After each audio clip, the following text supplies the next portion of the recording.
All right, we back, man. Knuckleheads in full effect.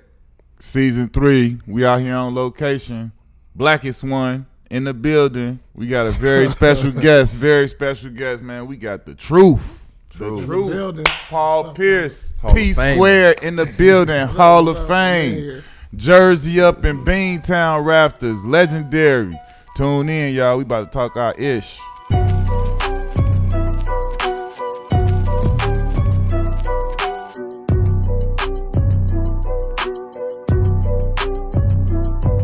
So the first person we ask everybody that come on the show is when you first got to the league, who was the first person to bust your ass?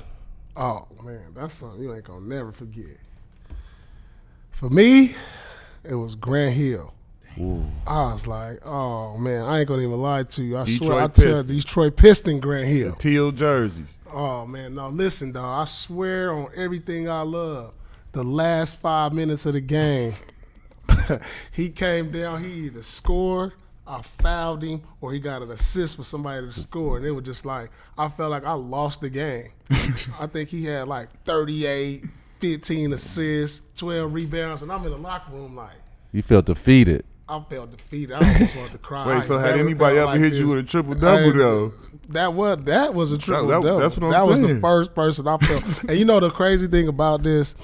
Grant Hill was the player who I idolized. Yeah. When I was in high school, I'm looking at Duke. I'm like, ooh, him, Steve Smith from Michigan State. I'm trying to pattern my game after them. And so I'm ready for this. I'm like, ooh, when idols become rivals. Right. You know what I'm saying? Yeah. So I'm ready to D up. And I'm like, oh, this shit, this ain't it right here. I need to get back in the lab, straight up. What was it about? Was it the speed or his dribble? It was just like I knew. How you look at the scout report. He gonna come with the cross. Yeah. He ain't really had that 3-point range, so you could kind of back off of him. But he's sometimes gonna get by you every time. He had that first step. And if you don't give him that body, he gonna take off on you. You know what I'm saying? That was that version of G Hill when he was like LeBron before LeBron. Yeah. Like he had the whole package. His point forward, athletic, had dimes. He had that unselfish mentality, but could still give you 30. Yeah. Rebounded at a high level. And I was like, my coach had this drill. He used to tell me it's the Grant Hill drill. He was like, you got to be able to dribble the ball one time past half court and dunk the ball. He said, I see Grant Hill do it all the time. He get the ball at half court, he take one dribble, he take off and dunk it. And who else? So he used to make me do this drill after every practice. Right. Like, you got to be able to do this. So when you get on your break, you just need one dribble past time half out. court. And who else used to make you do that? Cause I used to see him do it at TG. Tim Grove used to make him do it. He say it's Scottie Pippen. This was Scottie Pippen do. He was like, you need to be. He's made this man take the ball from the other 3-point line. You got to dunk by 2 dribbles. Yeah. 2 dribbles, bro, from the other 3-point line. He allow you to do the little throw out one. Stretch out. That man throw that thing out that one. I'm looking like, boy, that's like 8 dribbles to me. I be feeling like Greek Freak be doing that right now. Yeah. You take one dribble from like the 3 and then dunk. Take off on the Euro and end up at the banging at the. So when you came out junior high, you went to Inglewood. Mm-hmm. Hold up. I didn't know you was from Oakland. I was born in Oakland. A lot of people didn't know that. Oakland. Drew told me that. Me and Drew Good was talking about it. He was like, he from the town, but then he got the Inglewood mixed up. I'm like, I never knew you was from Oakland. I grew up right around the corner from Gary Payton. I moved to LA when I was like 10. Yeah. I never knew that. Yeah, so I moved to LA because most of my mom's family lived in LA. Yeah. My uncles and aunties, but I was born in Oakland. Yeah. For sure. So you chose Inglewood when you got there. Like, before you chose Inglewood, did you hear about the basketball team, or did you hear it was somebody there? You know what? It was just all about where my mom took me. Yeah. You know what I'm saying? It was just like, shoot, we're going to live over here now, son. So this is where you're going to go to school. This is where you're going to have to grow up. Yeah. It wasn't like for me, like it wasn't like when I first moved out here, I wasn't really into basketball. Like I played football. Cause I was a big kid. We grow up, we bigger than our people in our grade. Mm-hmm. And I played baseball. But then like when I moved to LA, all the kids that I met that I was with, they all hoop. So it's like, I'm gonna go hoop on the weekends. We're gonna take the walk to the school ground, hoop on the weekends. So I fell in line with that. Yeah. And just sort of like around 6th grade, 11, I started really like getting in the hoop. So when you got to Inglewood, like who was the best player in the school when you got to Inglewood? Oh man, let me see. Who was When I that got bar you there, had to get to? It was this cat. Well, when I first got there, damn, I'm getting that old. 92. I was a freshman. I was a freshman. It was. By the way, Harold Miner went there. Word. Harold Miner went to Inglewood High School, so I had a chance to watch him. I used to go over to watch him when I was in junior high. So he was like the one. He wasn't there when I got there, but he was like the one everybody looked up to in the hood. Like, man, Harold Miner, then he made it. Yeah. It was just like, shoot, I want to be the next Harold. Everybody, because they was calling Harold Baby Jordan. You know that's right. Like, we was like, we want to be like Harold. I used to love how he dunked. He had Man, swag then he on won the the dunk contest. He was like Yeah. everything for all the hoopers in Inglewood. Yeah. And like a lot of people don't know, Reggie Theus went there, Yeah. Ralph Jackson. We got some cats that came out the city.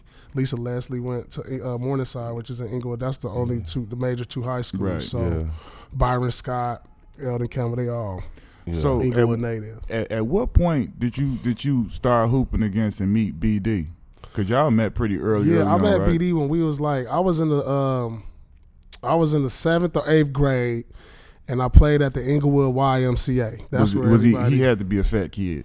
No. Let me tell you something. BD was a short, skinny kid. For real? He was like built like Iverson back then. You won't even believe. I got pictures of this dude. He was skinny, snag-a-tooth kid, but he was dominating the kids. And I'm like, He was just small. He was just small. Yeah. So like when I got to the 8th grade, I was playing AAU, then I was playing at the Y. And I was just like, damn, who is this kid? He running past everybody, layup. I mean, taking the ball from there. He was like, he played like Iverson. That's my picture of BD when he was a little fast as hell. And then I was like, man, you need to come play with us. And so he started on my junior high AAU team. And like out of the Inglewood Y, we had Andre Miller went there. Now Andre was a fat kid growing up. Andre Miller was dominant. Yeah. At the Y. He like a YMCA legend. Like to this day.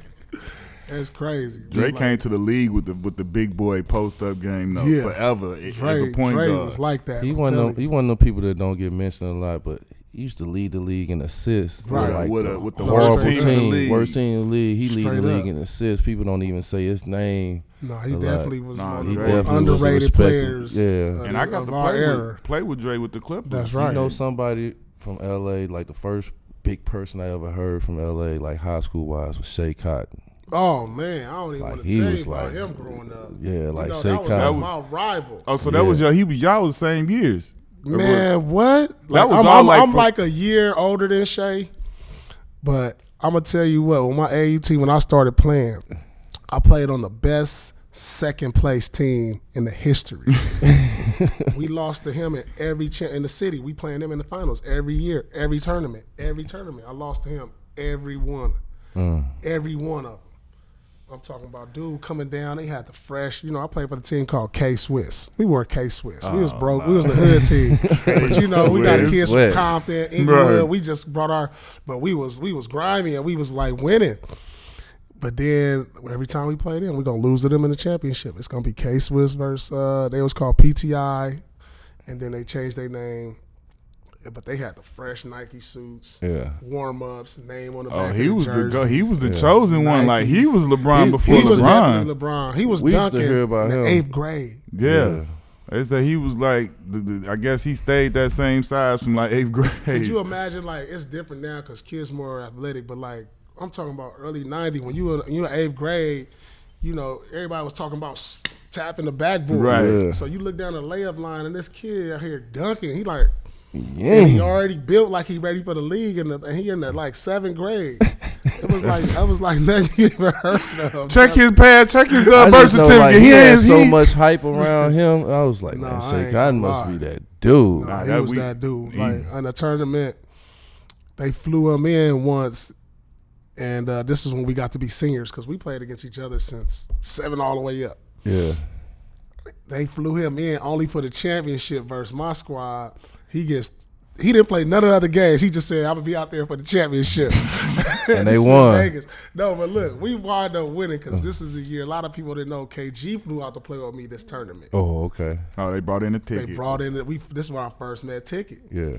But he come in, now he fly in for the day. He didn't play none of the games to get to the championship. He come in and give us 25 at the half.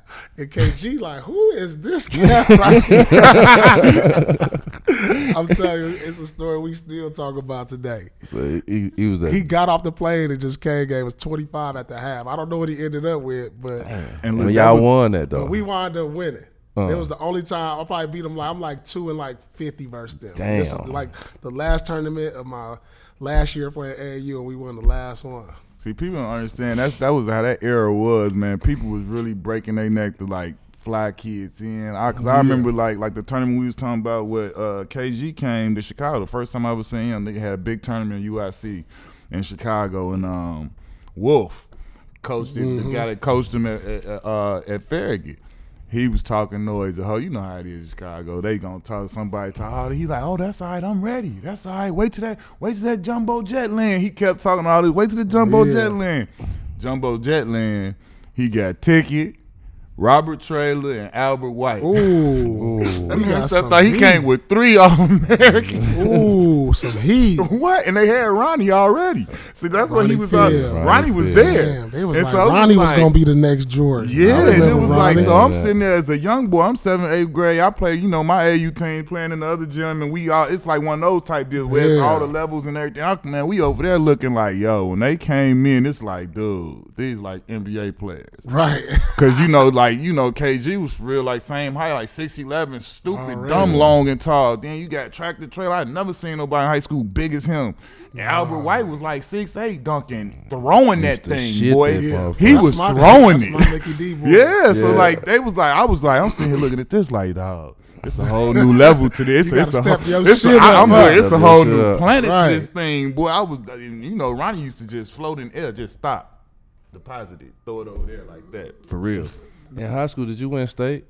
No, we never won state, dog. I'm telling you, we got So close. You didn't win Mr. Basketball or nothing? I was the best player, but we lost to go to the state championship my junior year, though.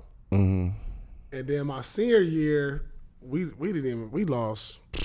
We lost to Dominguez. They was a powerhouse, Dominguez, but we should have met them to go state. But we won. They did the tournament to where we had to see them. Y'all eliminate each other. They us eliminate the each other. City kids got it. Yeah, that's what they did. You already know how that goes. Yeah. You already know. We shouldn't even play them. We don't need 2 of them down there. Only one. Should have met them in the championship or something. Yep, to go to state, because our state is the South LA versus Northern Cal. Southern Cal versus Northern Cal. Yeah. But I missed state by 1 game my junior year, and then we didn't even. You got to win like 10 games to get to state out here. Yeah. It's different. They changed it in Chicago. It used to be like how you said. They used to make the city like kids, the city games. The city team. There used to be 1 team out of the city. We used to have a city championship, and only the city champions go down state. Now, like 5 teams can go down state from the city. It's based on like enrollment and different double A, so triple we have like divisions, and so you got to win your division, which is like you got to win 5 games. The tournament with like 30-something teams, you got to win 5 games there, win that. Then you advance to the state tournament, so where you got to win like 4 more games. Then state is like the 10th game. It's like, damn, you got to go through a lot. That's hard. That's California. It's big. Yeah, that's California, big as hell. You got to play so many teams. There got to be 1 champion. One bad day, you already know. You chose Kansas to go to school with. Roy. When you came out, was there anybody else that almost got you before you went to Kansas? Man, you know what? I almost went to Oregon. It was Coach Green, but I was getting recruited by all the West Coast. Coach Green, that's the black dude, right? No, it was a white coach, but they had the black assistant. He was assistant with Roy back in the day, but did the Nike influence have something? No, it had no Nike influence. Like mine was like comfortability. Like when I sat down with a coach, I kind of like felt that they was lying to me or something. Okay. It was just something I knew as a high school kid. You go over in the street, you got intuition about. You already know. You know who you trust. We all can distinctively tell and know that time when it went from you just being a kid to like everybody on you, and you like, wait a minute, right? And so we be taking it back and be all right. Now we going. You cautious with everybody. I gotta size you up. You might have something. You might. So it was just like I didn't trust UCLA at the time. SC, it was all right, but I didn't feel SC. If I didn't go to Canada, I would have went to Oregon. I didn't want to stay in the state. Yeah. Because, like, as a kid, I was getting in trouble. I was Mr. Basketball. I was the best player. I was going to the club in senior, Snoop and all them in there. I'm in the senior year. I'm wearing my Lakers sweater. Everybody think I'm in the league. I'm in a high school. I'm not even old enough to get in. And they're soaking it up, though. And I was like, man, if I stay here, I knew myself. If I stay here, I ain't going to make it. I want to go to the league. Yeah. So I got out as far away as possible where it ain't nothing to do.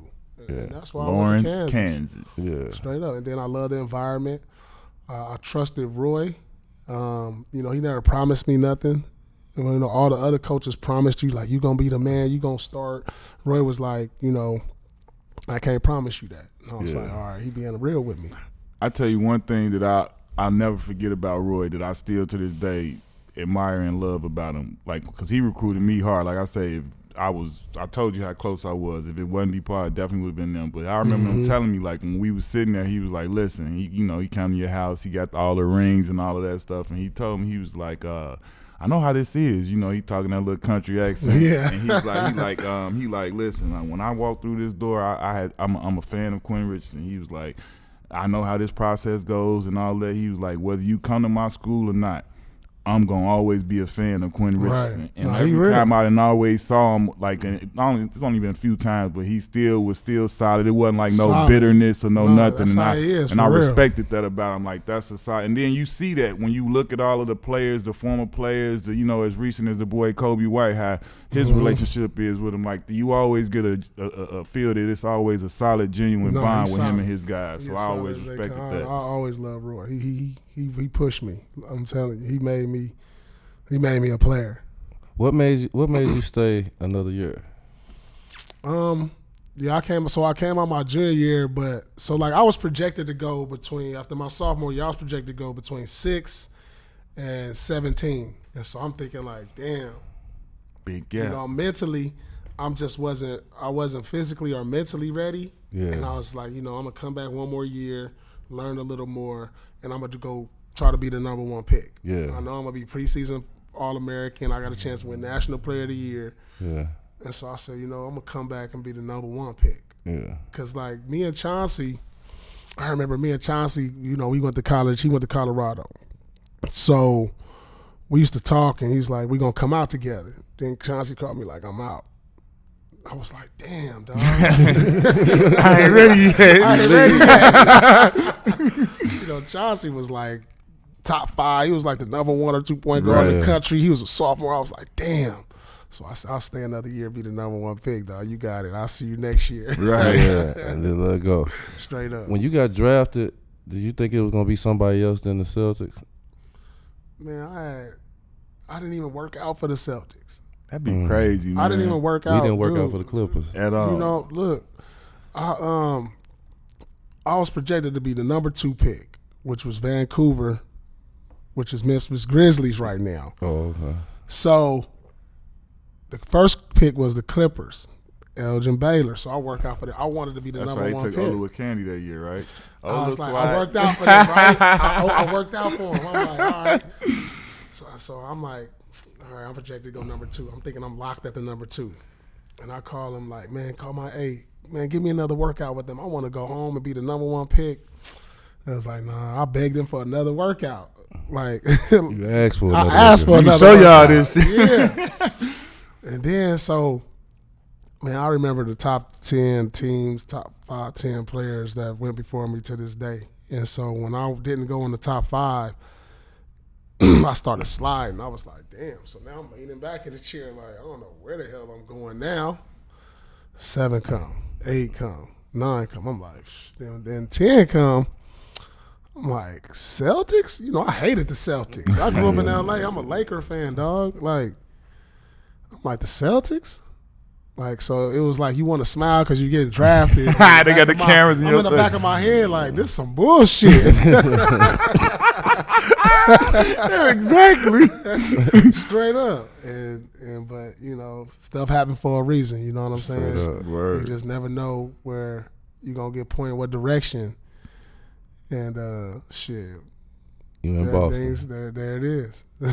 You get to Boston, and one of the people, just my OG, we looked up, played against him, battled against him. Antoine Walker is there. Oh man, like employee number 8. I feel like he's one of them players too, that them unsung heroes that really don't get the cred of changing the power forward position in the game or how he used to play.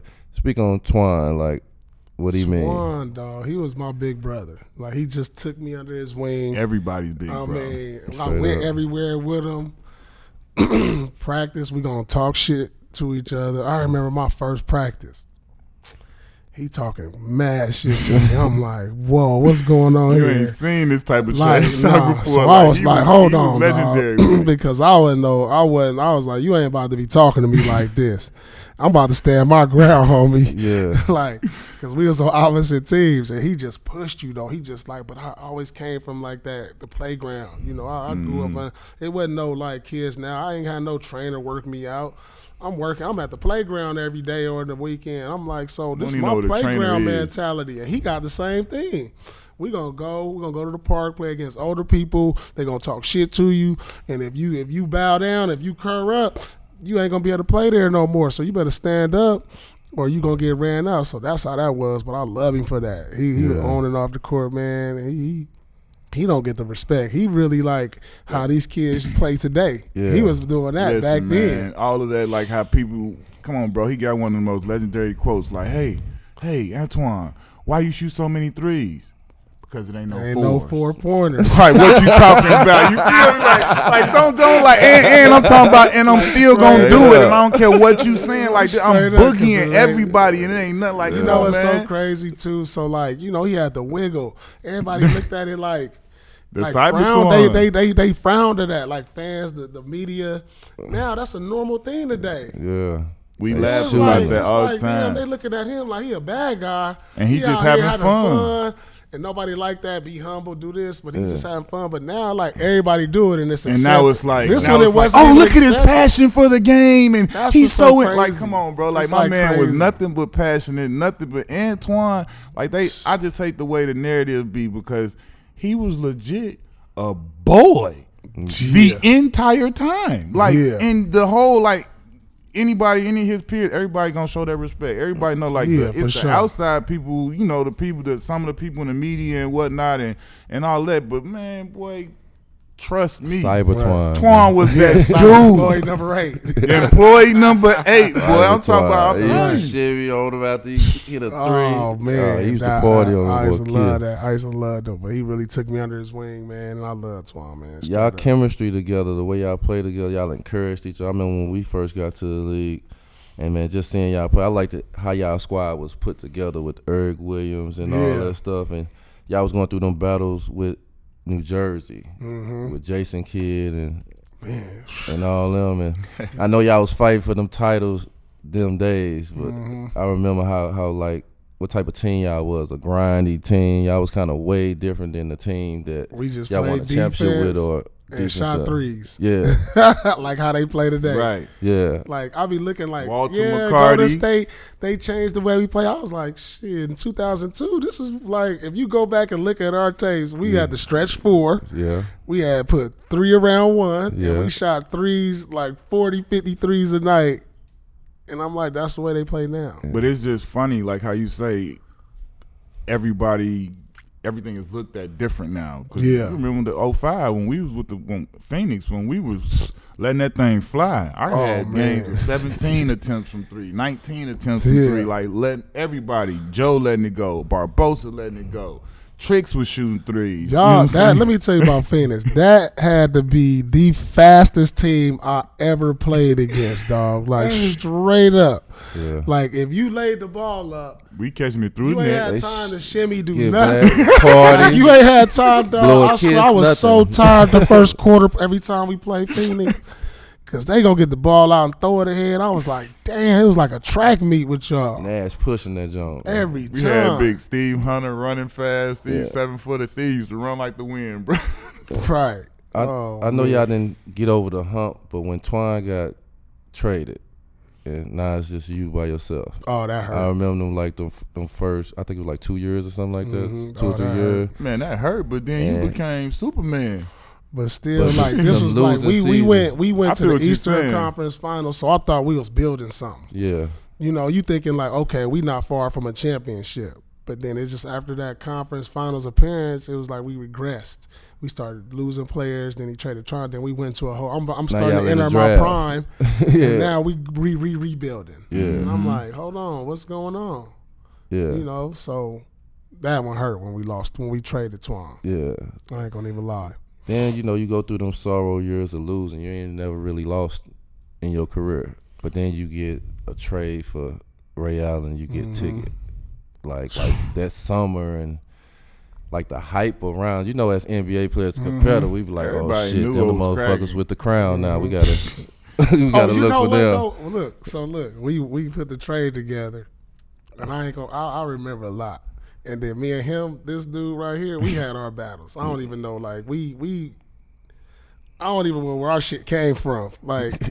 But we put our team together. And I remember a quote from him. They ain't won shit yet, or something. I remember this. I don't know why. I remember that. Yeah. Like, cause everybody was like, we was on all the cover of the magazines, and then I Yeah. heard something from Q. I already They know. ain't won shit yet. Like, Yeah. this is preseason. You know what? This motherfucker right here. It's always something. Yeah, but him. they gave y'all the crown, but it was well deserved. Like y'all put what y'all put together was like perfect. And then you get a wild card in Rondo, and then you get all these young guys that's willing to listen to everything that y'all and Doc say. So it was like, it changed. Like, you know how It we changed you know, the whole landscape. You know how we sit Yeah. as Straight NBA up. players and we sit at home during the off season, and then it be that one trade or that two Right. trade The where whole shit just changed. Right. It was like we were looking at the Lakers, and all of a sudden, we got to pay attention to the And we all the knew. Celtics or the Miami Heat Right. or whoever it is. Right. You know, and everybody antennas go up when you Right. see that. So with y'all, it definitely did. You know, everybody was gonna give y'all best shot. Yeah, for sure. It That turned- was like, But that was just symbolic of what our era was too.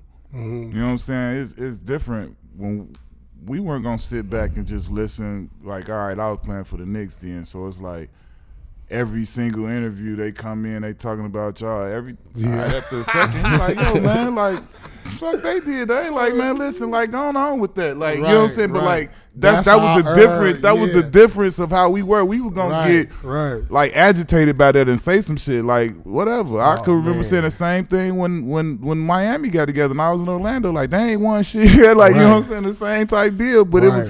that's just how we were. We were competitive and we weren't that generation. That's not knocking this generation because I'm a fan of all everything. As long as it's basketball, I'm a fan. But we weren't that generation. I was saying this the other day. Like I wish that I'd have went through my career like I never would have took the pictures on the court like they do. But I wish I'd have got a lot of dudes' jerseys. But I never would have stood up there and, did all that. But like I definitely we was looking too back, competitive. we was Like- way too competitive. We Right. like that nigga. But I don't even know that he nice. I Yeah, don't think he right, nice. And then like, right, I'm gonna right. see you. Like I don't want your damn jersey. Like you know what I'm saying. That was our disposition as opposed to how it is now. It's more like.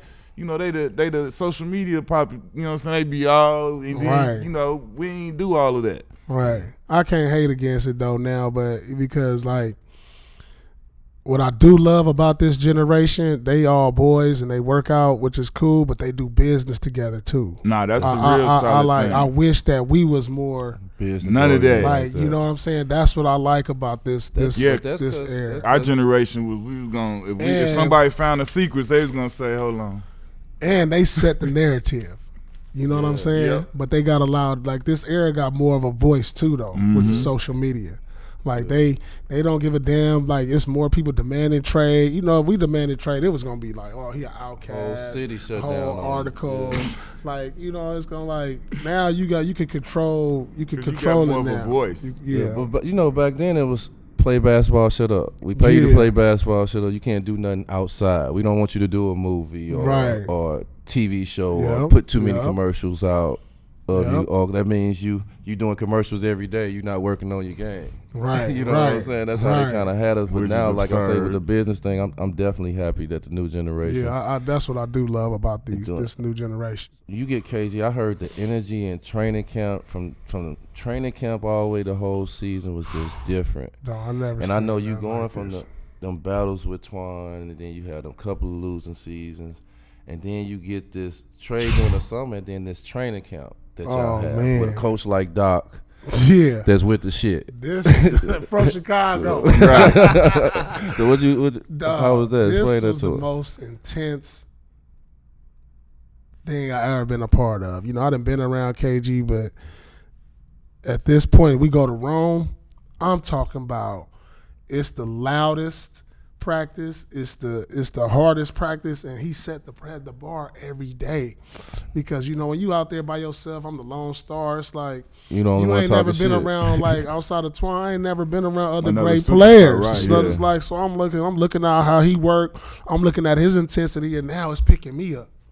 And now I'm doing more. And now I'm like, now my mentality go to another roof.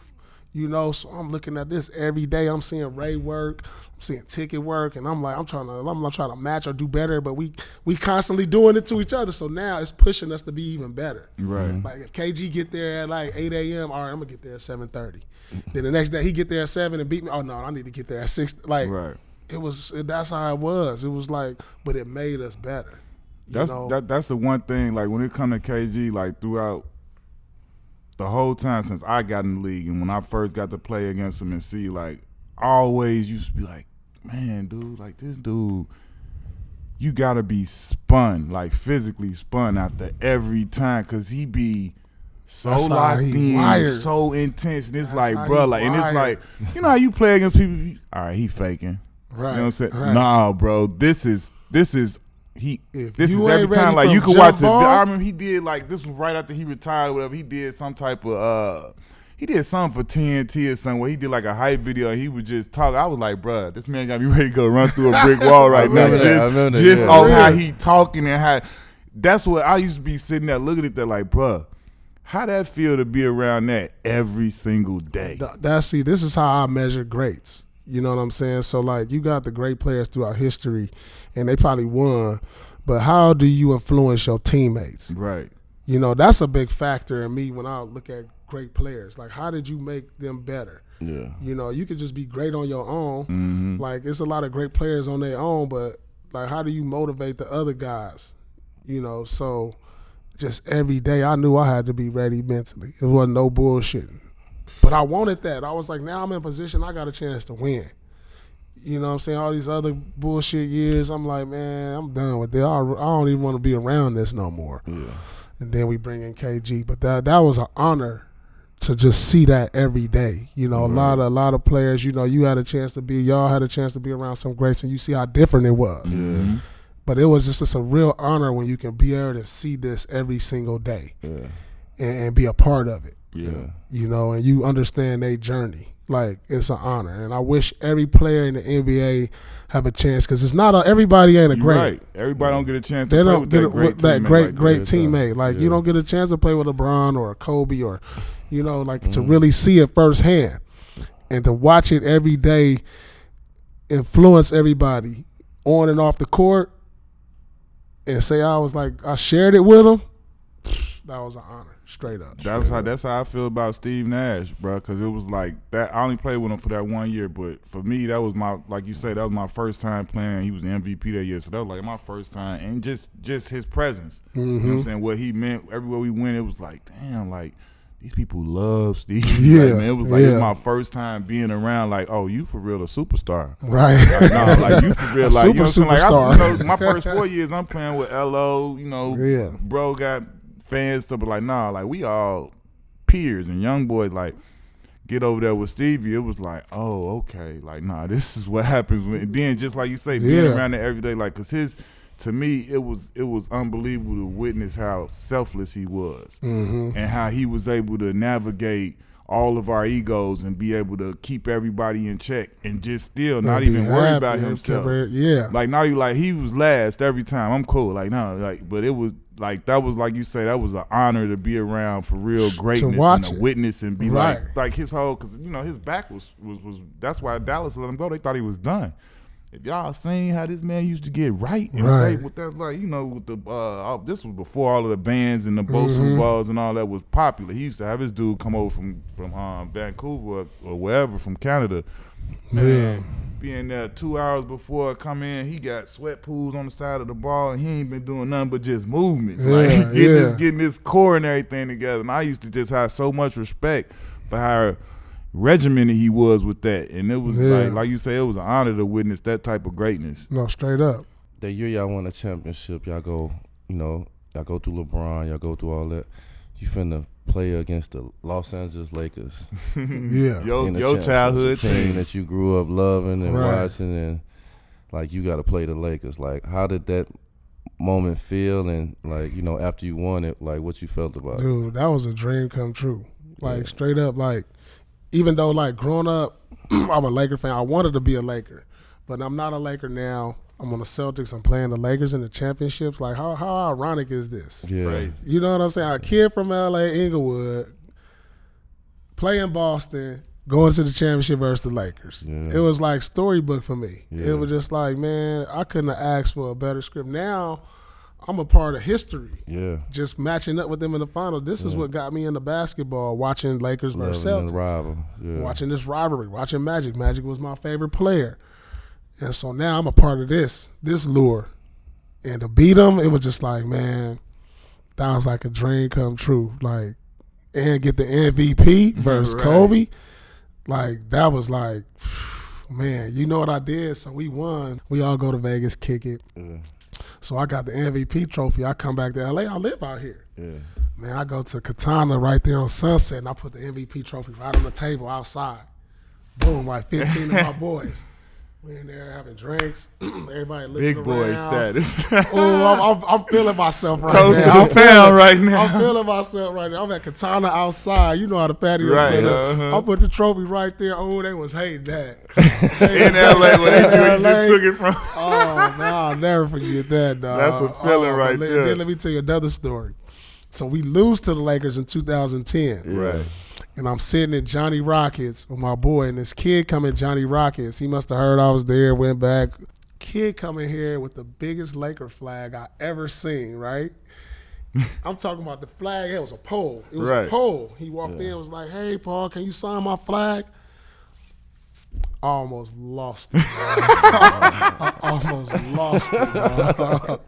I was like, hey, kid, if you don't get your ass right now, I'm trying to be confident. So you bleed green, man. I was so heated. I was like, oh, man. I want one more thing I wanted to ask, too. Rajon Rondo. Like, when I went to that training camp after y'all won the championship, we was hooping before training camp started, and I'm looking at Rondo and just how much of a court leader that he was, how he played. It seemed like it clicked, especially like after that championship year. It's like it really clicked. He became a beast. So I'm calling my homeboys back. I'm like, oh, no, Rondo top 5 point boys. I'm telling you, man, this ain't a fluke. He doing this every year now. No, you know what I'm saying? He turned into a beast. The mentality in Rondo, what you think about Rondo? I think he took on our personality too, because I know KG really took Rondo under his wing. Like, really. Then after we won, he just be turned into a monster. Like, you talking about a big three, it's a 4. 20 assist nights, 15 rebounds. I'm like, dude, we had to give him the keys. It was like we was OGs, and we OGs, this our shit. But it was just like, we got to get his youngsters. Here go have some of these keys. He running. You doing too much. Yeah. We can't hate on you, though. You know what I'm saying? Yeah. We can't. Here, dog. Go. Do you. And we just gave him the keys. Doc gave him the keys, and he just turned into a monster. Yeah. Like, he was putting up numbers that you only seen in video games from a point guard. Will Chamberlain, like 18 points, 18 rebounds, like 20 assists. Yeah. Like, damn, where this, like, for real. Like, you don't see them numbers from a point guard. You wasn't seeing them from point guards in 2009, especially with the rebounds and even the 18, 19 assists. Yeah. It was crazy. Rare. It was crazy. I wish we could have got 3 championships runs out of y'all where y'all was playing the Lakers them 3 years, and we could have seen a we best got of hurt. 3. We got hurt that the next year, and then Perk got hurt. But things happen for a reason. We had a good run. When we came together, we was like, we want to get 2 out of this. That was our goal. Yeah. We even talked about we could squeeze 2 out of this. That's what our goal was. Yeah. But and I liked y'all, like the pieces that complemented y'all team. The P.J. Browns, the Tony Allens, House. So you had Big Baby, Eddie House, Big Baby. But the biggest piece, I'm gonna tell you what the biggest unsung hero was. My guy. No, James Posey. Pose. Oh, That's what what I'm trying to get his Pose, name out. I couldn't get it out. Pose. My guy love Pose. Right for that 1 year, especially the year y'all won it. That was the year James Posey Posey. was a Posey big.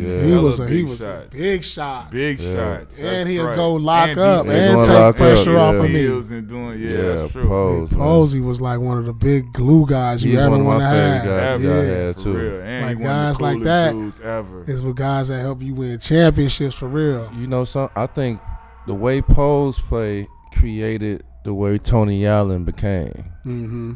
You know what I'm saying? Like how Tony Allen became more like, it's just like, all right, I just got to hit a shot and I got to really lock up and get out here. You know what I'm saying? I mean, Pose had more of a jumper, but Tony just, he was more grimy. He brought his presence. He brought that He Chicago, brought his right. presence. He was our D guy. Yeah. And that's why Kobe said he was the toughest dude exactly. that guarded him. Exactly, ever. One of the dopest nicknames in NBA history is the Truth. Oh, I appreciate always love your nickname. I feel like it fits you perfect. Yeah. Like, man, what does it mean for the world to call you the Truth? I mean, I think the first part about it is who gave it to me. You know, Shaq gave me the big fella. nickname. So it's like, damn, this coming from Shaq, the prime Shaq saying, dude, it's I'm the the truth. Truth. Like, for real? I'm like, for real? You know what I'm saying? And then it just stuck. And you know? after playing, y'all, after I gave him like a good 40 piece or something, he was just Yeah. like, watch out, Paul Pierce is, he the motherfucking truth. He said it just like that. And so it's a big article in Boston the next day, the truth. And it just kind of stuck. So I was like, shoot, that's that point. At that point, I felt like, all right, I arrived. Right. In the league, I got a nickname now. Yeah. And now I'm hearing people calling me that. I'm like, okay, that's respect. That's when you went and got the tattoo and everything? Yeah, I got the tag. I'm like, oh, okay. Straight up. Hey, you can't take this away, though. But I'm like, oh, I done made it. You get a nickname. You there. You there. You get a nickname. You You made there. it. Straight up. That's the thing about today, and I tell people today, they don't have no more nicknames. It's gone. It's gone. I like the real, genuine, dope ones. Yeah, real genuine, like dope, yeah. Ain't no like, I'm looking at all the nice players who got the outside. You got King James, but what's Kevin Durant's? He should have a nickname. Yeah, everybody should have And a nickname. Donovan Spider, he got a cool one. Spider Mitchell, Yeah, even though it's but I like it's just feel Spider like Man. they not. They don't got them as much as they had them back then. Yeah, right. Like I ain't seeing the shoes. They gonna be named the shoes after them. Yeah. I just don't see them no more. Yeah, like the answers. Yeah, like let me get the answers or something. Let me get these T-Max or something like. Yeah, that cold. I want to talk about your game because I played small forward and I was matched up with you a lot. And like your step back was like, I never paid attention to nobody doing a step back until I played against you because that was like a patented move. Yeah. Like, oh, if I get this step back off, this shit is over with. Like, Right. Playing in Portland, I was playing you and I was playing you good. I had a good game, and Ruben at the end of the game was like, "Nah, I want to get him." Me and Ruben. So then Ruben Patterson came and got you, right? And it's like I'm guarding the other guy, and I can basically just tell him everything that you finna do, right? And you step back this ass and to death. Like step back. Like where did you get that from? What made you get so comfortable with the step back move? Man, it was just something I worked on, and I can't really say where I really got it.Maybe since I wasn't the fastest guy, and I was strong, so if I get you on my side, but I was just like, shoot, I really use my game like jab stuff, and I did it one day, and I remember earlier, I believe I did it in my first year, and I was working on it, and I was like, this is a move right here, because I saw how much space it created. Because when you learn the game, we always talking about space. How you gonna create space? And I was like, ain't nothing creating more space than this. Right. Like I'm getting this much room to get a jumper off. And so I just worked on it, going left, going right, going left, and I did it every day. Do it every day. I had a little ball would come and guard this. Boom. Boom. I'm doing it every day before practice. And I was like, man, this is lethal right here. Like your step back was so good. I'd rather sent you to your your right. Yeah. Then to let you go. And I was right-handed. That was the you scout right. report. I'd rather send you right and let you step, even though you can step back right too. Yeah, but I wanted to go left and step back. But you wanted to go left and step back. Right. And then I want to talk about this. Like, I'm a dunker. You got bodies. People don't. Like motherfuckers used to sleep on you and used to body their ass, even bro. to this day, it's two No, things. I Like do. with the step back, because I seen you on the jump or something. They was trying to act like that you didn't, like you wasn't one of the rich. Like Yeah, first that's of all, what I be like trying to tell y'all them. tripping. Like I Y'all was watching tripping. that. Like first of all, that's Y'all real talk. Like y'all can say what y'all want to say, but. Go look at the tapes. They don't lie. Like it's there. Like the mug was doing this and doing it well. Like and with the dunks. Cause they tried you with that too. I was like, hold on. Nah, but you know what? Bro This used new to for real earth that. This generation only saw late me when I Right. was playing, like when I wasn't athletic, but early, yeah, I had a couple dunks. I had a couple you had a couple dunks. You was in the dunk house at the McDonald's game though. Like you was bouncy. Out of all the dunks you dunked on, all the people you dunked on, who was that one and you was like, man, that's my favorite one? I'm gonna probably say Zoe. Ooh. I caught Zoe pretty good one time, dog. I was like, I caught him almost like the Vince one. Like we could use. See, people don't believe this. I brought it back right here, bodied him, and boom his like, ass. I remember this. I was like, ooh, I just caught Zoe. My big, nah. Look, my big dog, boy. Yeah.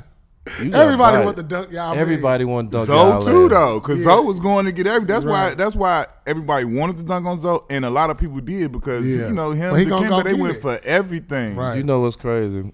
I was in Miami playing with Portland, went to the hole, and I could have dunked it, but I didn't feel like Zoe. He was old too. I didn't feel like his old ass was finna get there. Right. So he wind up Wipe Joseph. getting that bitch, the rail right here. He wind up blocking that bitch right here, right? can't play I tried to around with pearl Zoe. like that. Guess what? He sent me a picture of him blocking my shot. No. He said, "Hey D Miles, thanks for the 1,000th block." Oh no, it was on you. Killed me. Oh, Yeah, you're welcome. You're welcome. I hate that shit to this day that I got the 1,000 block. I couldn't be $9.99. I got me a Thousand fifth dunk. block. I got a photo of it too, a two-hand Oh fifth dunk man, on my it. 1,000 block Zoe. That's me right there. I I own didn't that know one. that. I didn't know that. That's a good one right there, dog. Hey, That's but a good look, one. speaking of what you said, right? Because the funniest shit, like when we talk about me and your beef, right? Like you look up literally, like I done been looking for some shit on the internet. Like I type my name in looking for some shit. I done seen stuff pop on the internet like Paul Pierce and Q Rich beef. Like it started when they were at Kansas on this visit. It was with a girl. It was with this. I'm like, man, yo, what? this is crazy. Like it literally, we was hooping. This was like summer of maybe, I don't know when. It was definitely dumb early in LA. And it continued. Like we played in the summer in LA. We played in Chicago. In Chicago too. at Hoops, me, you, and I'm talking about me and him against you and Twan. We talking our trash, and that's really what it stemmed from. I think that's where it do come from. Because it was like, all right, we competing, we talking trash, and then it's like you come from the same type place, whereas, like you said earlier, with Twan, hold on, I ain't about to, you either about to curl up, it's about to be this. So Right. it was neither one of us Man, backing down, and it was we used to about legit. to be ready to fight. Too so stubborn. many- We done got like, thrown out dog, of games, bro. dog. Everything. Martin Luther King Day in New York, in the Oh, Garden. man. We both like, he say something. I'm like, whatever. I say something. Then he should get the ball. Foul the hell out of him. Dog, He we like, used I'm to gonna go- get the I don't ball even again. know, like, He say where something, this we get come double from? tagged. Then it's like he say something, then we get tagged out the Man, game. we in the hallway I was talking being shit violent about on the Black holiday. Yeah, he still. Oh man, when he was in Miami, he did. Oh man, when he was in Miami, I ain't gonna forget this either. I failed or something. On, like, Oh I yeah, fell this is in the front of playoffs. It's the bench. playoffs. The I fell in front playoffs. of the bench or something. And then he came and stood over me. I was like, oh, what the? I was like, what? KG came try to Oh. clear me out after the game. I can promise you, I remember the interview. Dog. I'm going off. I got my wife beat on the interview. I'm already knowing, at this point, I'm off the chain. They over there, they trying to talk to me. I'm sitting there like, I'm like, what? Like, you know what I'm saying? And me is talking. He like, so what was going on? I'm like, man, I don't know what was going on. Why you asking me? I'm like, I'm going at the meeting. He's saying something. I said, I just don't like him. And they know it. Right. It was like, then they went, you look at the KG interview from KG, he's like, man, I ain't got nothing to do with that. Man, I don't know what's wrong with them. It's crazy. Dog, we used to go at it. It probably stemmed from the summer, me going to Chicago, UNLA, UCLA runs. Yep. I mean, I used to always scrimmage with y'all squad. We was with the Clippers every day. Southwest. Yeah, Southwest. We used to be up there. Southwest College practice. I used to be up there with y'all. But it was just like I respected y'all and I respected you, but it wasn't like fuck him. We gonna compete. We can get down, but I'm gonna bust your ass, or you gonna try to bust my ass. And that's exactly what it used to be, because he used to be like, man, fuck you, fuck you. And then you like, well, what's up then? What's up then? Like, when we first got to the league, like I say, man, the love that you used to show. I remember the first time I kind of like seeing you kind of said something to it. We was at Magic Johnson. Magic Summer right, Groove. that's right. Magic Summer Midnight. You know, we whatever. played a season. Then that next year we played a season. You was like, man, I like y'all young boys, man. No, like, I did. Man, I y'all loved boys y'all team. run fast. I like y'all young boys. Y'all play hard. Squad. You know what I'm saying? He said, I don't fuck with these other jerseys, but man, I'll get y'all shit, though. I did have your jersey. Dog. I was like, man, that's I love first right saw there. you in high school at the Mickey D's. In Boston. I off played the in rim. Boston. In Boston. Twan was there, yeah. I was at the game too. Yeah, That's where I yeah. first saw you at. And I was like, he nice right there. You was Yeah. dunking everything. Falling off the rim, catching love. I said, I fell off the tell rim. me I'm gonna hurt in the Saw morning you after that one. At Boston at the Mickey D's game. I went to the game and saw you. Yeah, I remember that. Twan came down there and I didn't said come after the something. game, but I remember I was in the stands right there. I remember seeing. I was Yeah, like, this we had it kid. in Boston. That was dope too. That was a dope experience in Boston. Like, man, I enjoyed that. On the parquet. Baby told us this story about the Big first Baby? Yeah, about the first day in London in training camp, how he was late. He missed the bus. And y'all was having a team dinner, and I he remember came in this. with the little kid. Like, I rode the bike, and the Oh, little my kid, God. like, Oh, what my you God. remember from that story? Baby that got so many stories. I Yeah, don't even know unlimited. what happened that day. Every day is a I story don't know with what Big happened Baby. with that day. He said he got a ride, or man, Baby got so many stories. But what y'all gotta understand, you know what Baby studied, right, in college? Drama and theater. So, like, we used to hear it every day from Baby. Like, I don't know if I'm gonna get mad, Baby. I don't know if I'm gonna get the love, Baby. I don't know what Baby gonna show up. Like, straight up, like some baby like, gonna come. I big gotta dog be is a- prepared for all of them. Hey. Like, straight up, man. Hey, He gave and us that- the wildest story. Like, yeah, I had to jump in the car. I hitchhiked, or I jumped on the bike, and I had so I can get to over here. I was like, what? We was like, what? Like, what, Baby? Straight up. Let me ask you this. I want to know when you first, like, maybe not, I don't know if you did it on your rookie deal or when you first got bread. Like, tell me something that you bought that was just like, now you a grown up adult and you wouldn't have never Oh, did man, that I shit got no me more. that I bought that I would regret? Not Or so nah. much regret, but just you look back on like I was a young boy, right? Damn, I paid this much for that. Man, it had to be a diamond necklace. Like, I got a diamond necklace, dog. It took a minute. Remember, we came up in the airware. You got to get your jewelry right. Gotta have your You chain. had Hey, we you the got ice to- age. we the Iverson ice was age. influencing us Yeah, heavy. It was like AI just made everybody. He changed the whole culture of the league. Hey, dog. man. Straight Like up. an They ID. just call a spade That's a what we spade. say all the time. He Like changed culturally, AI, like, you start cats wearing braids, tatted. Now you got cats chained up. Everybody Baggy that's come from all clothes. AI. That's straight up. And so when he got the chain, I'm like, all right, I got to get my chain game man, look, right. AI show up in do-rags. What we was doing, we Like, showing you the photo pay, shoots like- in do-rags. You look Cape you pay- out. you pay like 100. I think I paid like 150 K Yeah. on a diamond chain that I don't even wear no more. Dropped a nice little satchel. Yeah, it's in my safe. It's been in my safe for years. That's the crazy Years, thing. Like the dog. first, Wouldn't the dare first put that chain, bitch on. bro. The first Dare chain, put this on. the first on. chains that we ever bought, bro. We broke that thing down like 3 times. It was the first one, boy. Had Q Rich design, swooping, Oh, Had some number 3, basketball with the gold. basketball stuff in the hoop. And then I'm talking about. I was like, all right. After like a couple years, I said, all right, I'm just getting Q. Had a big ass Q from that because it was Right. still big. Then I Right. broke that down. Then I had like a bracelet. I mean, You coming with stupid jewelry, big right? boy jewelry, boy, hanging all the way down to your Right. navel, like.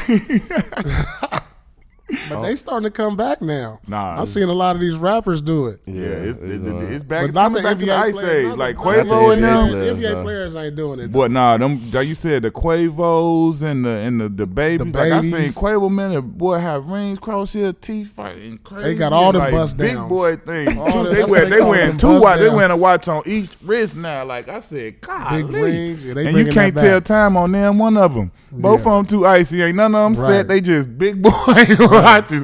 What time you ask? What time do they pull out their phone? Like hold on, let me. Right. Can't tell time or nothing. You, Burn, and Andre Miller, like y'all was like that generation of LA kids Yeah. that went to, because it wasn't that many kids from LA that was in the league Right. then. But like you, Andre Miller, and Baron Davis came. And then you look at the league now, it's like damn near every team got LA at least is two y'all- kids y'all from running the LA. league right Y'all now. started LA Unified. You know what I'm saying? Yeah, LA Remember, is it was like- it was a whole lot. It was a whole lot of Midwest and East Coast. Yeah. Right now, Cali is killing the league. Cali is killing. To see from y'all era, from y'all three, to now seeing like the Westbrooks, the Harden, the Paul George, the Kawhi. There's so many of them. So many. I can't even but they at name that- like so many at Darrell the top White. too, though. Yeah, and they at the top of the list. Like, how do you feel about? Just speak on like that transition from then to now, and how do you feel about it right now? I mean, I feel like, Cali ballers didn't really get respect Yeah, Definitely when I did. came out. It was when like we was coming through, it used to be like y'all was soft. everybody looking at us as soft. Like Yeah. straight up, he Real right. talk. That was the take on us. It was like, so that's why I wanted to make sure, especially when I was young or when I'm in the league, that reputation ain't gonna be on me. yeah, Like they gonna be like, nah, And then I wanted the guys coming up to see that. yeah. So now when you be in a certain way, they look at that. James Harden, I talked to James Harden when he was in college. Westbrook, I also been around him when he was a young kid. I wanted to be kind of like that person, that idol that come from the same place y'all come from. Like, Yeah. look, we ain't soft out here. Y'all Yeah. got to come out here and rap. Yeah. We LA cats, we Inglewood cats. Y'all got to come out here and rap. And I just try to set an example. And I know Baron did that too. And Andre Miller. And so now you seeing it's a different narrative on cats from LA. When you look at Facts. guys like Harden and Westbrook, you like, these cats is real deal. Top 10. It's at least Right. at least You know 5 what of I'm them. saying? From Paul LA. George, Yeah. Kawhi. It's Yeah. a different narrative on the LA ballers now. Yeah, it Yeah, definitely is. Like I feel like even us being Clippers, like we was a part of that era. Yeah, you was a with part of y'all LA to- culture that for these sure. young Influence. cats from LA that came up and seen like ball, even though we from the Midwest, but like I feel like we part of this West Coast thing where you see these cats now, and these cats admire the Baron Davis, y'all and all that stuff, and came up, and now you see so many of them. So many of Trevor them, right? Ariza, like we used to go to this high school games. Yeah, He was a that's the freshman great in high part. school Yeah. with Assign Adams now. Like we used to go to the high school game, and just That's to right, see Assign him have my a little successful bros. career for him and Marcus his Webb, family. we is used to be at just- all them games. Yeah. Like, Oh, yeah. Them was literally, all we my was little at bros, Marcus. all of them games. Went to UConn, yeah.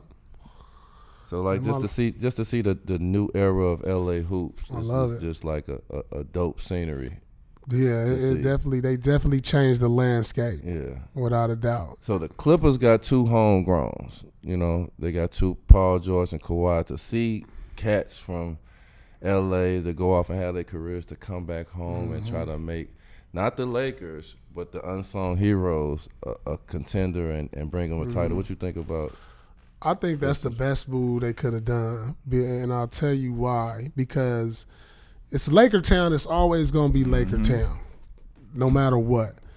But if you could be the first to do something like what Kawhi did in Toronto, Yeah, you love forever. yeah, So then you become a pioneer. yeah. They can pioneer the Clippers organization if they win a chip. They just got one. That's it. And then it's like they statue. Yeah, You be the part of first it. one to do it. Yeah, You a pioneer. And I thought that was like gutsy and like, I think they saw that. I mean, Kawhi already did it for a franchise where he's going to be immortalized in Toronto. He can do no wrong. One year, I brought y'all a chip. I'm out. I did what I had to do for y'all. But he can always go back there, eat for free, do whatever he wants. Whatever. He going to get a statue out there, play. How many people play 1 year for a franchise 8 months. and go get a statue? He go get a statue. Got to. Got you to. this. Can he do it 2 years in a row? I think they got a great shot. I think the Clippers gonna win the championship like, this year. This is my thing. If Kawhi win this year, like, where do you rank him? You got to change the narrative. He got to be the best player in the league. No, but I'm just saying, like, all time. We talking all time. Oh, all time now. Oh, yeah, he got to be up there. Like, him and LeBron right now got a chance to be one of, I can't even think of one right now, but could be one of very, very few of players that won a championship with 3 different franchises. Yes. Right. They're the only 2 that didn't do that if they do it. If they do it. Yeah. And so now it's like, damn, where we gonna put Kawhi in history now? He like, gotta be up there. If he go here and win, that was like, you know what that was like when Dion was the Dallas and won, right? And then he went to San Francisco the next year and they won again. Yeah, it was like, and it's like, damn. Next 5 years, right? If you got to start one of them, bench one, and cut one of them, between Giannis, Kawhi, and Luka. Ooh. Start, bench, cut. For the next 5 years, who would you start, bench, cut over? Like, this is where everybody's in their prime and nobody shouldn't be aging out of their prime. Next 5 years, who you starting, benching, and cutting? If you got what you doing? Luka Doncic, Kawhi Leonard, it's gonna hurt me to say Giannis. this, and it's not has nothing to do with who I think is better. I think Kawhi is the best player out of them 3. Mm-hmm. So you starting Kawhi? No. Oh, you don't think Kawhi gonna last these 5 No, years? but I'm going off of, you said next 5 years. Mm-hmm. I'm starting Luka Doncic. Okay. The man's 20 years old and crushing the league, first of all. Yeah. I'm benching Giannis. Okay. And I'm cutting Kawhi only because he's the oldest Right. out of the 3. But right now, he's the best player. Okay. So this ain't a shot at nobody, but you said the next 5 years, Luka Doncic is averaging 30, 10, and 9. He only 20. You telling me who do that? LeBron didn't even do that. Straight up. Straight up, dog. You play one of my young boys, man. I'm very proud of his career right now, Bradley Beal. Like, I'm a big fan of Bradley Beal and John Wall. Like, I'm one of the ones that root for them to succeed because I feel like they can do something. Mm-hmm. Like the experience you had down in Washington with them guys, and just talk about just them 2 guys in general. You know, at that point, I was like pretty much past my prime. And so I just was like a leadership role. So, you know, I wanted to get them. I watched them the year before. They got put out, I think, by Indiana. And I was like, they just need a little more leadership. You know, I can come in there and give this team something. You know, I ain't the star no more, but I can, like, give them a veteran presence. You know, I'm still a guy you can go to hit big shots. Yeah. Game winner when you call game. Yeah. Game. I can still be game. I wasn't going to give you, and there'll be certain nights I get you 20, 25, but most nights I'm going to give you between 10 and 15 at that point. But it was like, that was the most fun I had for that 1 year I was there because I had a chance to kind of mold them young boys. They really looked up to me. I showed them how to work every day.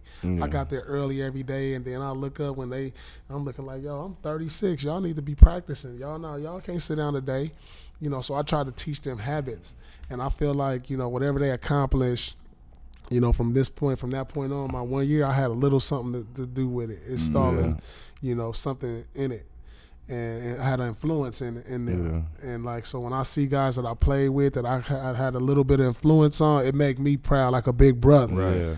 You know, so, like, when I see Brad make the All-Star team, I'll be like, I feel like, you know, man, hopefully I gave him something to help him, like, till he reached that point. Yeah. You know, so that make me feel good when I see them succeed like that. You know, you had a long career and so forth on, and you get the opportunity to play in L.A., not for the Lakers, for the Clippers, but just to be in LA and just to get that experience of like, all right, I'm coming home every day. I'm at Staples Center. I never thought I'd actually be playing in Los Angeles. How did that feel? You know, that was like, all right, when I was like, all right, I'm going to the Clippers, it was like I had my mind like, all right, it's time to start looking toward retirement. Yeah. You know, I lived here. That's the reason I came to LA, because I had some other places I could have went and finished my career, but I'm like, here, I get to be at home, finish it off where it started. You know, all my friends and family can come. I could be around them all year round, because when you gone and you off in these other states for all these years, other teams, time moved past. Yeah. And you see, like, you know, aunties and uncles and friends getting old or passing away, and you're not there. You miss so much. 100%. And so I was just happy to be close to moms because she's getting older, and like I could be around family and in my career, and it was just like it wasn't no better way. And then Doc was the coach, what made it easy. Yeah, what made it perfect. You know, that's what made it easy. I got Doc, I got Sam Cassell, who I played with. 2-point I'm games. all I'm really doing is chilling now. Yeah. All right? I'm just chilling. But people don't take in the heat of like how much time took out of our life. Like we miss a lot of holidays. We miss a lot of stuff. We miss a lot of birthdays. We miss a lot of stuff. And you miss that, and you know you playing a 15-some career, you know your career is like, man, when you miss so many years, especially being on the whole other side of the country. For real. They saying you 2 months out of the year, you want a vacation, you don't want to just, but you want to give. Some people go home a week.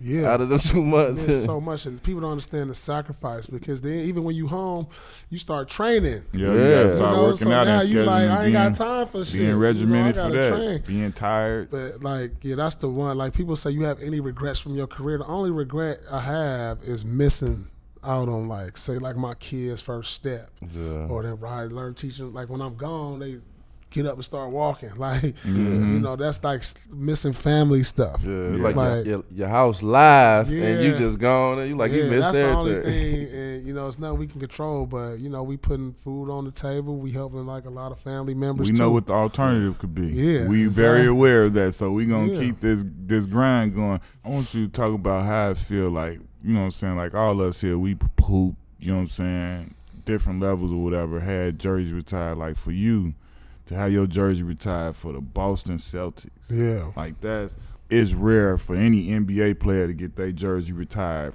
by any organization, period.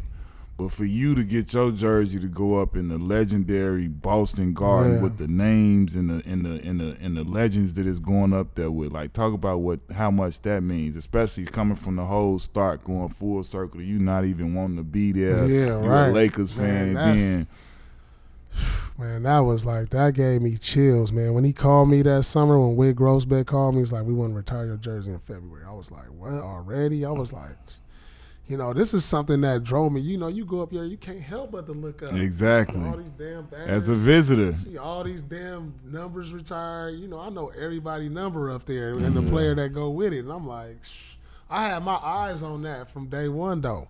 Like, I was like, shoot, I want my number up here. Because it ain't like no other place. Yeah. You know what I'm saying? It's different. Different. It's different than this in Boston.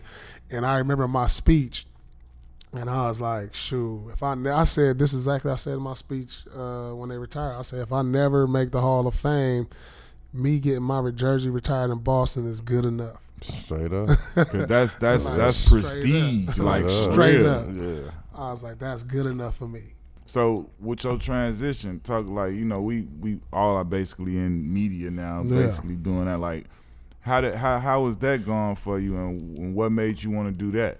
You know what? I didn't even know I was gonna be doing it, but like, you know what I'm saying. But like, so like my last year with the Clippers, I worked the finals, and so I was guest on the whole finals, and I was just like, pretty cool. I was like, I like doing this. This is cool. And so after I retired, it was like I was asked, do I want to join the team? And I was like, because I'm looking at it like, shoot, I ain't doing nothing but everything I used to do in the locker room. We like, what you doing up, hoops, and even if you ain't in the locker room, like for me, it was like, I do this every single day at home. We sit here, whether it's just with your partners, whatever. We sit here and we think and we talk the game different than the average person. So when we sitting there, even with him, even though he's not per se like on TV doing TV, he can do it. He sit there, we sit there, and we talk. He like, man, what was that? Like, you know what I'm saying? Like, we breaking down plays and all of that because it's just second nature to us. I see what they coming. All right, they about to run this fade. I see it. Like, we do this every day on the bus, the locker room. Like, and we understand the language, the terms, the terminology from one team to the next, the play calling, all of that. It all comes second nature. And I was like, so y'all going to hire me to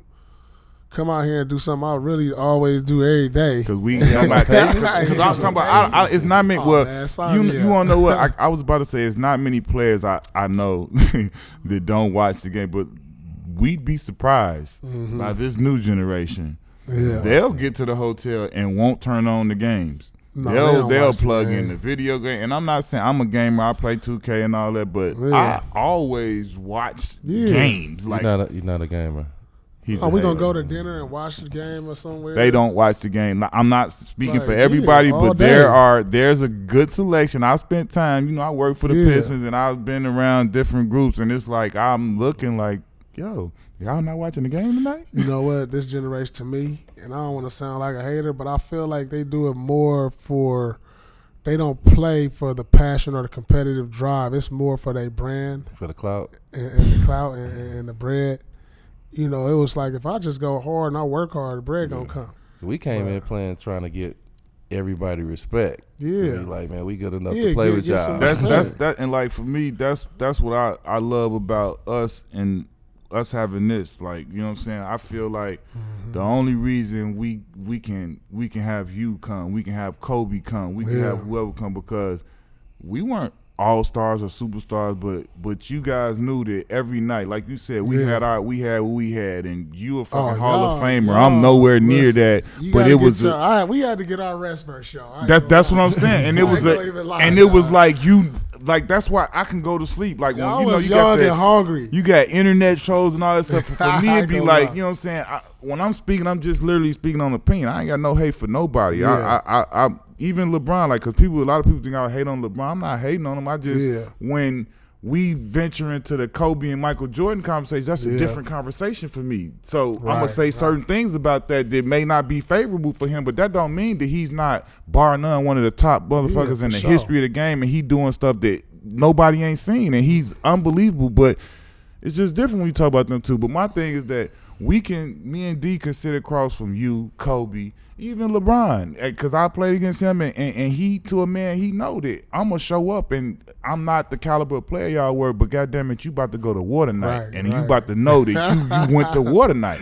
And I ain't even in a position to shoot as much as y'all going to shoot enough, but I'm with all the shit in every which way, and that's how I'm coming every night, and I can sit, and I'm cool with that. I'm like, you know what I'm saying? To me, that's my trophy. When I see and I know that I got that respect from my peers, no matter what level they were, top level, this level, that level, I relate and I got that respect from them, because it's you and I know it's some Hall of Famers and superstars that don't get that same level of respect because they weren't with it in a certain way. You know what I'm saying? Like, they weren't built that way. I find I get my respect knowing that I was built that way. That even no matter what level somebody wanted to bring it on, I was with it and they all knew it. Nah, you ain't seeing that a lot nowadays, though. That's what I say. When you came up, like, who was them players, or who was that player that you was like, man, I want to be like him. I want to be like that person. Like that. I mean, it was Magic. I mean, I grew up a Laker fan. It was Magic, but I was like, the way I play, I ain't gonna be Magic. As I got older, so it was Grant Hill and Steve Smith. And these are three, because I watched them all and Jimmy Jackson, because we all played. Jimmy Jackson. Shout out to him. When he was at Ohio State. That's my them three. I felt like I can be like them, play like them, though. Even though I was a fan of Harold Miner, but I was like, these three, Grant, they fit my game. They fit more of my game. Steve Smith, them three are the coolest OGs moving around. And Jim Jackson. So it was like, I couldn't wait when they came on in college or the league. I was watching. I was close eye on them. I be with all three of them at Turner. Them is like, I don't know if I ever told them that, but if they hear this, they gonna know that they was guys that I really watched growing up. How was it for you the first time you played against MJ? Man, I was like, that was my idol, and I had a chance to play against MJ. It started in Chicago, right? He was playing, thinking about coming back, and I was going out there with Twan. He talking shit, hitting fadeaways on us. The next thing he with the Wizards. I was like, man, because the year I came out of college, got drafted, he retired. Right. So I was disappointed. He just won the chip. So I was like, I'm playing against MJ. This is my dream. And so then he retired. I was like, oh no, that's that one thing. You want to play against MJ. You want to see this in person now. Right. And then he came back, but it wasn't the same. It wasn't the same. Like I got pictures at the crib. Every time I played against him, it was like what you said. I wanted to play against him. I wanted that Bulls 23, man. You wanted that was what I wanted to. I'm not gonna lie. But he still gave me a good 25. He was still him, he still gave me a good 25. 40 years old, averaging 20 in the league. Yeah, and it still was physical how it was? Yeah, for real. Shit, that's amazing. That is, though. But that was a dream just to be on the court with MJ. To bounce off of that, it's a shot that you made. I think it was against Al Harrington. Oh yeah. And you was like kind of talking trash to him before you. It's like you told him what you finna do, and you did it. I'm gonna just say this. I probably would have fought you after that. Like dead ass. I mean, but that's what our era was. Like you don't see that no more. You know what I'm saying? Home. He was talking too though. Yeah, it's like what's happening? I was like this. You was like this. I said, oh shit. I said, oh. Like, think about when you watching that. That's like, oh, okay. Exactly. Like, I'm at home. Like, yo, like it's like, going down. This right now. Yeah. That to me is what playoffs is. That's hooping. That's the real. Well, man, me and Al, we great friends. Right. I ain't got nothing, but we was competing. That's just like me and you used to draw back and forth. Like that's what the game was then. Yeah, that was. Like, come on, man. I'm trying to find the edge out here. It ain't that I don't like you. I need this though. We both trying to get the dub out here. I need two of these things. It'd be hard to get up something. Yeah, I'm like, you know what? And a lot of people say. And this is what I tell people about me talking trash. I did it for me. Yeah. Because it get me going. Yeah. It's getting me going now. Yeah. Like I'm talking, I'm trash, and I'm like, I gotta back this up though if I'm gonna be talking it. Exactly. I gotta walk this walk if I'm gonna be talking it. Yeah. KG was one of the ones that when he talked, he didn't talk, he talked to himself. No, listen, this is what KG would do. He'll be talking to you, but just be looking this way. I was about to say, he'll say something to you. He'll say something to you, and then you be like, "What? Like, nah, that was towards me, my dog. Like, what you talking about? It seemed like he be talking to himself. You talking about like you right here at the free throw line. He'll say something like "woo de woo," and you be like. Bro, he used to be so classic. Like, he used to be so classic, bro. Like, might dap you up or something, but not even you know what I'm saying? Don't look at you or nothing. Just I respect you, but fuck you. Like, you know what I'm saying? You know how he be when he get all sweaty, that when he blow, it's blowing his spit. It's not spit. It's blowing his sweat. And he in your face, he done did that some cats, and they like ready to scrap with. I'm like, dog, and I tell KJ, I say, KJ, if you ever do that to me, dog. I'm like, if you ever do that to me, dog, I'm not gonna put hands on you, dog. Just know that, like, some of the stuff he would do, like, this is one I'll never forget. He dunked so hard over Andrew Bogut. Andrew Bogut go for everything. Yeah. He dunked it. And, you know, it's already enough to get dunked on. But then he dunked him, looked at him, and then shot him a bow to his chest. I was like, hold on, dog. You already dunked me. And then was like, I was like, no, he did not just do that. I was like, dog, I said to him now, I said, dude, if you ever did me like that, dog, he had a lot of them moments, like stuff he would do that I couldn't believe more people wouldn't fight him. Like straight up. Like he was like straight up, like not only embarrass you and just make you just insult. I'm looking like, how is he getting away? Is everybody scared of Tick like this? You look crazy, you know. You look hyped all the time. He's so hyped that he might tear your head off. He's so his intensity so high. If you don't match that, it's definitely another level, bro. Hey, bro, one of the funniest things I've ever seen is when you hit the game winner in New York and went running. Nate Robinson came out of nowhere and missed you. He dodged. That boy said, Nate light flash because he already got too much hops. He jumped high as hell, and you didn't catch him. No, I didn't even see him. Like, I didn't even know this was going on when it first happened. Because you in the moment. I didn't know this was going on, so I looked at the tape. I was like, oh, he down there broke his neck. I'm in my moment. Right, you didn't I hit the game with him. I'm over here like, I'm in my moment. And then I'm like, you know, I don't want to be jumped on right there. So like, I'm about to do my. They said, I was at home on everything I love. I was like, look at Nate. Like, I'm doing this, and Nate falling. Ray looking at him crazy. KG at half-court bowing down like. That gotta be one of the best picks, dog. This is like our favorite picture ever, dog.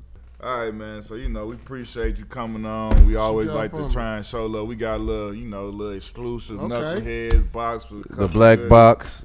But probably the best thing you're going to enjoy is the little exclusive. You know what I'm saying? This is the very special, the VSOP with the little, with your the logo boy. on Now, it. you know, got a little stamp, you know. That's what's up. That's Sponsorship what's up, man. has its privileges, you feel me? Yeah, I got that. Hennessy, My yak. dogs, man. Yeah, It's man. good chatting up with y'all, man. It's all love, dude. Yeah. Always, you know how we always. That's the truth, everybody. Bros all day long. You know what I'm saying?